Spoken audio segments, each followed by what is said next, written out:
Hello guys, അപ്പോൾ ഒരു മികച്ച ഒരു മടി പിടിച്ചൊരു ഗെറ്റ് റെഡി വിത്ത് മീ ആണ് ഇന്ന് കാണാൻ പോകുന്നത് കേട്ടോ. അത് മാത്രമല്ല നമുക്കൊന്ന് പുറത്ത് പോകാനുണ്ട് കേട്ടോ. നമ്മൾ ഈ സ്ഥലത്തേക്ക് പോയില്ലെങ്കിൽ നമ്മൾ പട്ടിണിയാവും ഗൈസ്. പിന്നെ ഞാൻ ഈ ഒരു ഡ്രസ്സ് ഇട്ട് കൊടുക്കുന്നുണ്ട് കേട്ടോ. ഈ കുർത്ത നമ്മൾ ഫ്ലിപ്കാർട്ടിൽ നിന്ന് ഓർഡർ ചെയ്താണ്. ഇതിന്റെ വീഡിയോ ഞാൻ ഇട്ടിട്ടുണ്ട്, വേണ്ടെന്നുണ്ടെങ്കിൽ ഞാൻ ലിങ്ക് കൊടുക്കാം കേട്ടോ. അങ്ങനെ ഞാൻ അതൊക്കെ റെഡി ആയി. എൻ്റെ ഹെയർ പോണിറ്റയിലും കിട്ടിയിട്ട് പുറത്ത് നല്ല വെയിലായതുകൊണ്ട് ഈ ഒരു സൺസ്ക്രീനും ലിപ്സ്റ്റിക്കും പിന്നെ ഐലൈനർ മാത്രമാണ് ഞാൻ ഇട്ട് കൊടുക്കുന്നുള്ളൂ കേട്ടോ. ഈ ലിപ്സ്റ്റിക് എനിക്ക് ഭയങ്കര ഇഷ്ടപ്പെട്ടു. ഡാസ്ലറിന്റെ 80 rupees ആണ് ഇതിന്റെ പ്രൈസ് വരുന്നത്. അപ്പോൾ ഞാൻ ഇതിന്റെ വീഡിയോ നമ്മുടെ യൂട്യൂബ് ചാനലിൽ ഇട്ടിട്ടുണ്ട് കേട്ടോ. അങ്ങനെ അത് കാണാത്തവരാണെന്നുണ്ടെങ്കിൽ ഒന്ന് കയറി കണ്ടു നോക്കൂ. അപ്പോൾ എനിക്ക് ഈ ലിപ്സ്റ്റിക് ഇട്ടപ്പോൾ എൻ്റെ ഫേസ് കുറച്ചുകൂടെ ബ്രൈറ്റ് ആയതുപോലെ എനിക്ക് തോന്നിട്ടോ. പിന്നെ കുറച്ചധികം തന്നെ സൺസ്ക്രീൻ എടുത്ത് തേക്കുന്നുണ്ട് കേട്ടോ. കയ്യിലും കഴുത്തിലും അതേപോലെ മുഖത്തൊക്കെ നന്നായിട്ട് തന്നെ തേച്ച് കൊടുക്കുന്നുണ്ട്. ഐലൈനർ എഴുതുന്നുണ്ട്. എനിക്ക് സ്ക്രീൻ നോക്കി എഴുതാൻ പറ്റാത്തതുകൊണ്ട് ഞാൻ കണ്ണാടി നോക്കി എഴുതിട്ടോ. അപ്പോൾ ഇതാണ് നമ്മുടെ ലാസ്റ്റ് ആൻഡ് ഫൈനൽ ലുക്ക്. അയ്യോ, കമ്മലിടാൻ മറന്നു പോയിട്ടോ. അങ്ങനെ ഞാൻ ഈ ഒരു കമ്മലും കൂടെ എടുത്തിരുന്നുണ്ട്. ഞാൻ ടൗണിലേക്ക് പോയതാണ് കേട്ടോ ഗൈസ്. ടൗണിൽ പോയിട്ട് തിരിച്ചു വരുമ്പോൾ നമ്മുടെ അടുത്തുള്ള മാർക്കറ്റിൽ നിന്ന് കുറച്ച് പച്ചക്കറി വാങ്ങാനുണ്ടായിരുന്നു കേട്ടോ. അങ്ങനെ അതും വാങ്ങാനായിട്ടാണ് ഞാൻ ഈ ഒരുങ്ങി കെട്ടി പോകുന്നത്. കറക്റ്റ് ഞാൻ ഇറങ്ങാൻ നിൽക്കുന്ന സമയത്താണ് കേട്ടോ ചെക്കൻ വന്നത്. അപ്പോൾ ഞാൻ അവനെ കുറച്ച് നേരം എടുത്ത് കളിപ്പിച്ചു കേട്ടോ. പിന്നെ അവൻ്റെ അമ്മ വന്ന് അവനെ കൊണ്ടുപോയി. ആ സമയം കൊണ്ട് ഞാനിതാ പച്ചക്കറി വാങ്ങാനായിട്ട് പോയിട്ടോ. അപ്പോൾ അവിടെ വെച്ചാൽ നല്ല തിരക്കും ഉണ്ടായിരുന്നു. നമ്മുടെ വീട് കുറച്ച് നാട്ടുമ്പുറം ആയതുകൊണ്ട് വ്യാഴാഴ്ചകളിൽ മാത്രം വരുന്ന ഒരു പച്ചക്കറി ചന്തയാണ് കേട്ടോ ഇത്. അപ്പോൾ നമുക്ക് നല്ല ഫ്രഷ് സാധനങ്ങളും തരും. അവിടുത്തെ അങ്കിൾമാരാണെങ്കിൽ നിറയെ സാധനങ്ങളും ഇട്ട് തരും കേട്ടോ.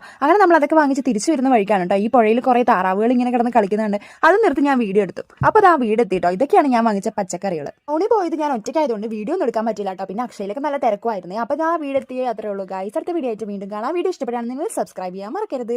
By bye, see U.